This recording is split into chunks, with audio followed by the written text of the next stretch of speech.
Manager banned phones at work, then got mad when I followed the rule. A new policy rolled out at work. No personal phones during work hours. They had to be on silent, out of sight, and absolutely not in use. Fine by me. I turned mine off and locked it in my locker every shift. No exceptions. This went on without issue until a few days later, when my manager pulled me aside, clearly irritated, and asked why I hadn't answered her call. She said she'd needed to urgently check something with me. I just reminded her I was following the new policy. My phone had been off and stashed, like we were all told to do. She didn't love that answer. Said I should have used judgment and answered if it was her calling. But I wasn't about to risk getting written up for breaking a rule she had just finished lecturing everyone about. And here's the kicker, after that, all talk of the no phones policy suddenly vanished. No more reminders, no more enforcement. I'm guessing I wasn't the only one who let a few of her calls ring into the void that week. Coworker kept stealing my pens, so I turned them into a glitter trap. I work in a pretty laid-back office, but for some reason my pens kept disappearing. Not every single pen, just the ones I actually liked, the good ones. I had a pretty strong suspicion who the culprit was, but I didn't want to stir the pot without proof. Then one day during a meeting, I caught her red-handed, casually using my favorite purple gel pen. I called her out with a light, "Hey, I think that's mine." And she just laughed and said, "Oops, LOL, didn't even notice." So I decided to get a little creative. I ordered a pack of cheap refillable pens and swapped out the ink with glitter gel ink. The kind that looks normal at first but dries like you're writing a sparkly love letter. They look totally ordinary in the barrel. Next team meeting, she's scribbling notes like usual, and then someone across the table squints and asks, "Why does your notebook look like a middle school birthday card?" She stared at the page like it had personally betrayed her. Since then, not a single pen of mine has gone missing. No confrontation, no apology, just this quiet, awkward vibe whenever she's near my desk. Honestly, works for me.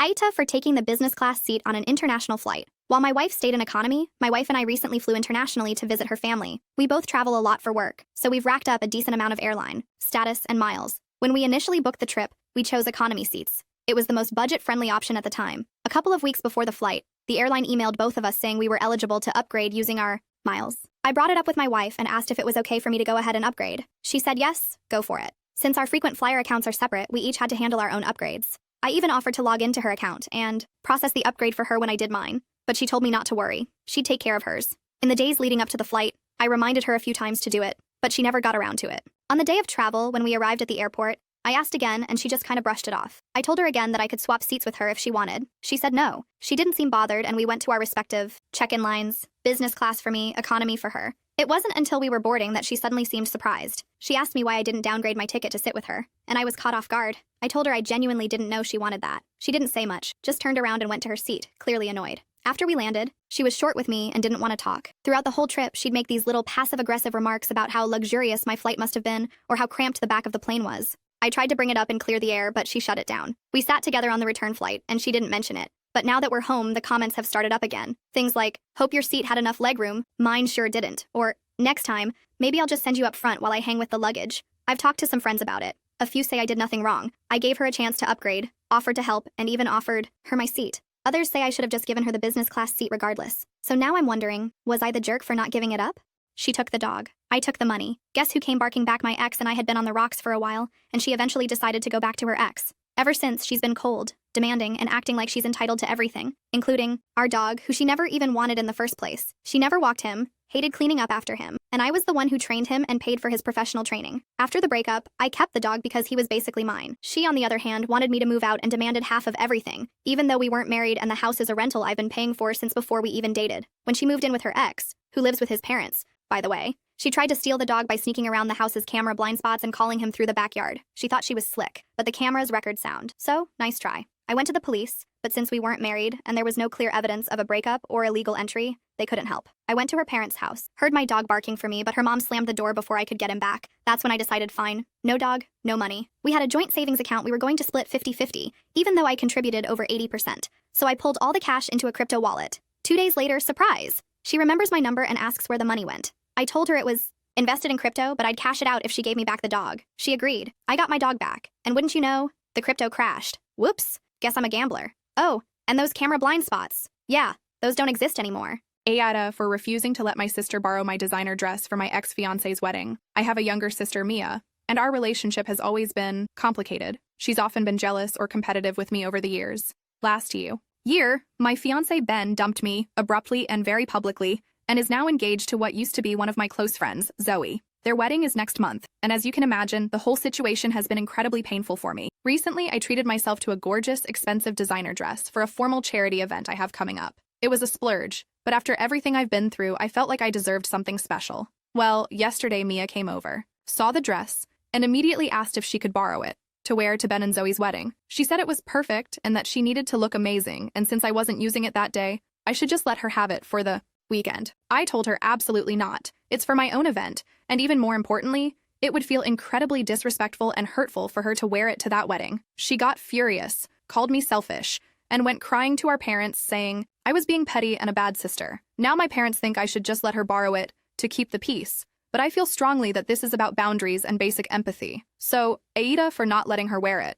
Ida for refusing to let my wife's work husband join our family vacation. My wife and I have been married for 8 years and have 2 kids together. A few months ago, she started a new job and got really close to a coworker she now refers to as her work husband. She insists it's just harmless office humor, nothing serious. At first, I didn't think much of it, but then she started texting him outside of work, constantly laughing at his jokes, and even FaceTimed him during a weekend trip we took with our kids. That's when I told her it was starting to feel inappropriate, and she brushed it off by calling me insecure. Then last week, she asked if this guy could come with us on our upcoming summer vacation to the lake house. She said he doesn't have much family and could really use a getaway. I said no, this is a family trip, and I'm not comfortable having a guy she jokes about being married to tag along, especially when the line between friend and flirt feels blurry. She got upset and accused me of being controlling, even said, "So I'm not allowed to have friends now?" I tried to explain that it's not about friendship, it's about boundaries and how this doesn't feel respectful of our relationship. Now she's still angry and says I embarrassed her by blowing things out of proportion. So now I'm wondering, am I overreacting?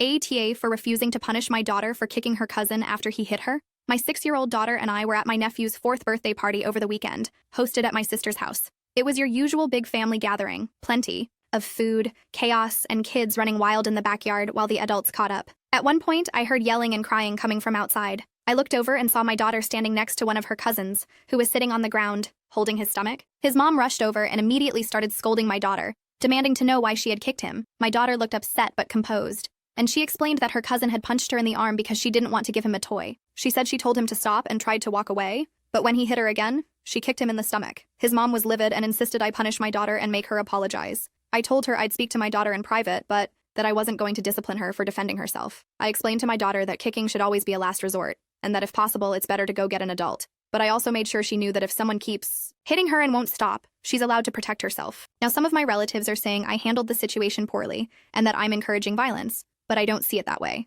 I don't want my daughter to be aggressive, but I absolutely want her to understand that she doesn't have to just stand there and take it when someone's hurting her. So Ada for not punishing her, AETA for blocking my neighbor's car in my driveway before leaving town. My neighbor has been parking in my driveway for months now, even though I've told him multiple times not to. Every time I bring it up, he brushes it off with something like, "It's just for a sec," and acts like it's no big deal. It's been getting more and more annoying, especially since it's my property and he clearly doesn't respect that. So last Friday, I get home and yep, there he is again, parked right in my driveway like it's his personal spot. Only this time, I was actually heading out of town for the weekend, so I parked right behind him, locked up my car, grabbed my weekend bag, and left. A couple of hours later, I noticed a bunch of missed calls and a text from him saying something like, "Dude, UTF?" But I didn't reply. Figured he could use the weekend to think about boundaries. Hope it was a peaceful one. Ada for refusing to replace my nephew's leather jacket. After my dog had an accident on it, we have 3 dogs, including one we recently adopted after his owner passed away. He's gentle but sensitive and prefers quiet, so when we have guests, he usually retreats upstairs to our bedroom. He also has a sensitive stomach and can't tolerate anything but his usual dry food. Anything else causes stomach upset, and because he has long fur, it's not a minor cleanup. This weekend we hosted family, and everyone brought food for a sea buffet. My 3 brothers, their wives, and a bunch of their older kids came over. We've had issues in the past with guests feeding the dogs despite being told not to, so I loudly warned everyone as they arrived. Don't feed Pickles any treats or human food, or you'll be the one upstairs shampooing the poop out of his fur. My sister-in-law Tracy laughed and made a joke about me being too graphic, but I stood my ground and reminded everyone that Pickles is more sensitive than the other dogs. Later, my husband found a sausage roll upstairs. My nephew Dave admitted he'd tried to make friends with Pickles by giving him food. We were annoyed, but everyone else acted like it wasn't a big deal. That's when I realized everyone had dumped their coats in our bedroom like they always do. I hadn't thought to tell them otherwise. When I checked on Pickles, I saw he'd had a small accident, likely from the sausage roll, and some of it had gotten on Dave's leather jacket. Pickles had never had an indoor accident before, and clearly didn't want to come downstairs with a crowd around. I got him into the shower to clean him up while my husband came to help. People came upstairs to see what was going on, and Dave absolutely lost it when he saw his jacket, yelling, red-faced, accusing me of having the dog poop on it intentionally to make a point. We cleaned the jacket with antibacterial wipes, and it looked fine. No visible marks or smell, but of course it would need a proper cleaning. The party ended abruptly, and Dave and Tracy stayed behind to yell until my brother got them to leave, saying we'd deal with it later. I thought the whole thing would blow over, but it didn't. Now Dave and Tracy are texting nonstop, demanding $150 for a new jacket. I keep saying no. It was his fault, and I was the one cleaning up the mess. At first, my husband agreed, But now he's wavering, saying we should have moved the coats ourselves, since we knew someone would probably ignore us. He says I'm being technically right, and missing the bigger picture. Dave's just a teen, and this isn't worth the fight. And maybe he's right. I mean, if the dog had chewed the coat, I'd replace it immediately without question. That makes me wonder if I'm being unreasonable here. I offered to cover cleaning costs, but they won't accept that. So, Aita for not apologizing to my coworker. After she gave me the silent treatment for weeks, I have a coworker, let's call her A, who's the classic non-contributor in group projects. You know the type. Every team has one, and you end up doing most of their work just to keep things moving. During our last team meeting, our manager gave her a task and she responded with this exaggerated, "What? Me?" reaction. Without thinking, I responded with a bit of sarcasm and said, "Well, you have to do something." I won't pretend that was the nicest thing to say. It just slipped out after years of frustration. Since then, she's been pretending I don't exist. And I don't mean being distant. I mean full-on silent treatment. If I speak, she ignores it. If I try to hand her something, it's like I'm invisible. This has been going on for 3 weeks. Things escalated today because I redid her part of our current project since it was basically unusable, and the deadline is 2 days away. She's now upset that I went behind her back. For context, our team is fewer than 5 people, and this kind of tension is obvious and affects everyone. At first, I figured she needed space and tried to let it blow over, but by the end of the second week, I was over it and decided I wasn't going to be the first one to fold. Another team member even confronted her about how awkward and uncomfortable she's making things for everyone, but she said she needs more time because she's deeply hurt that I spoke angrily to her. Here's the thing. If she had come to me about it like an adult, I probably would have apologized. But I've made no attempt because I genuinely find her reaction ridiculous. I've had disagreements with coworkers before and either talked it out or moved on. This feels like a passive-aggressive standoff that I just can't take seriously. So, am I the asshole? Aida for going brainless in my own garden. Even though it upset my neighbor, I live in a housing complex with a small private garden space of our own. The area is semi-private. There are bushes planted by the complex for separation, but they're not very tall, so it's pretty easy to see into neighboring gardens or even from the shared courtyard area. The other day, I was sitting in my garden wearing just a shirt with no bra, and one of the neighbors came over to complain about it. I was so caught off guard that I immediately apologized just to avoid conflict, but afterward I started questioning why I even had to. It's not like I was nude, I was fully dressed, and honestly, even if I were in public, being braless wouldn't be illegal or inappropriate. This is my own outdoor space, and I should be able to relax in it however I want, especially if I'm still covered. Now I'm debating whether I should say something the next time I see him. Part of me wants to calmly defend myself, but another part worries it could escalate or get posted in our complex's shared Facebook group, which would just be humiliating. I don't want drama, but I also don't think I should have to change how I dress in my own garden just because someone else is uncomfortable. Aita for not adding my girlfriend to the house deed. Even though I bought it for us, I'm feeling seriously conflicted right now. I'm 32 years old and have been incredibly disciplined with my finances, saving for years to buy a home that my longtime girlfriend and I could live in together. We've been dating for 3 years, and I recently bought a house worth $1 million. She chose not to contribute to the down payment, so I covered it entirely on my own and took out the mortgage in my name. Naturally, since we aren't married yet, I felt it made sense to keep the house deed solely under my name for the time being. I've always imagined adding her once we got married. It wasn't even a question in my mind. But now her mom and sister are telling her that if I don't put her name on the deed, then I clearly don't trust her, and that our relationship is doomed without trust. I really do trust her, but things have gotten rocky lately, and I think a lot of it stems from the growing divide between her family and me. We don't agree on much, and their constant involvement is adding pressure that's now bleeding into our relationship. What's frustrating is that when we were buying the house, she never brought up anything about the deed. This only became an issue after her family got involved. Now I'm stuck wondering if I should just put her on the deed to keep the peace, even though it feels like I'm being guilted into a major legal decision just to satisfy her relatives. Am I the jerk for bringing my own fridge to work after my lunches kept disappearing? I work in a small office, just 10 of us, and we all share one kitchen space. That includes a communal fridge. Over the last few weeks, someone's been helping themselves to my lunch. Not just snacks here and there, full homemade meals. I'd go to grab my lunch and it would be completely gone. It's not only irritating, it's costing me money and totally throwing off my day. I brought it up a couple of times in our office group chat. I said things like, "Hey, someone's been taking my food, please stop doing that." The responses were either radio silence or vague sympathy like, "That's so annoying," or "Some people have no manners." No one owned up to it. So I decided to solve the problem myself. I bought a small personal fridge and set it up under my desk, just big enough for a lunch and a drink. I also added a lock, because why not?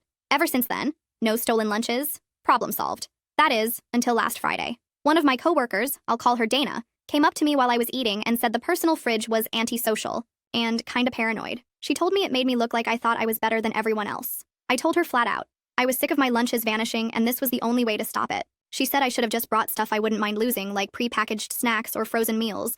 Now a couple of others are making little digs. Stuff like, "Better hide your sandwich or he'll lock it in a vault." Or, "Don't forget, he's got the VIP fridge." I feel like I'm being made out to be the office diva just for wanting to eat the lunch I brought. So, am I the jerk for locking up my food instead of letting it keep getting stolen?